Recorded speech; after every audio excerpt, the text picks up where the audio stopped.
Kumustahin naman natin ang sitwasyon sa Mendiola sa Maynila at maging ang mga nakalatag na seguridad doon sa inaasahang pagdating ni US President Barack Obama. May news to go si Steve Dailisan. Steve?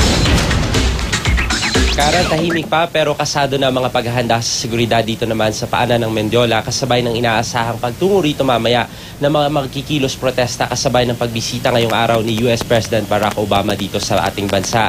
Dito sa aking likuran, Kara, kung mapapansin mo ay nakasarado na itong mismong Mendiola Gate at meron pang nakapalibot na barbed wire sa mismong harapan.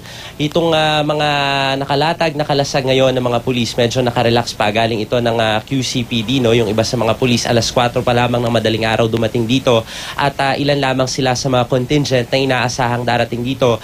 Meron pang mga manggagaling ng NCRPO at manggagaling ng Manila Police District na pupwesto dito sa mismong paanan ng Mendiola para hindi mapigil mapigil yung inaasahan na pagdating naman ng mga realista at mapanatili yung kaayusan dito sa area.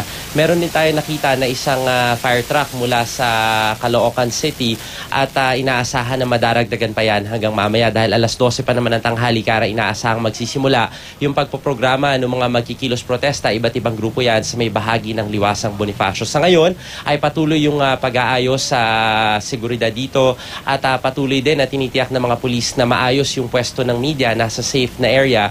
At ang sinasabi nga nila sa atin, although paiiralin yung maximum tolerance, ay kinakailangan dun lamang sa portion na hindi makakagambala yung mga magkikilos protesta mamaya. Sa lagay naman ng trapiko, Kara, dun sa ating inikutan, sa bahaging ito sa may patungo ng Recto at yung mga padiretsyo ng Maynila, sa ngayon ay maluwag pa yan sa daloy ng trapiko. At inaasahan na meron ding mga darating ng mga taga Manila Traffic Bureau mamaya para maging maayos yung daloy ng trapiko sa bahaging ito ng lungsod ng Maynila. Yan muna ang latest mula pa rin dito sa paanan ng Mendiola. Balik sa'yo, Kara.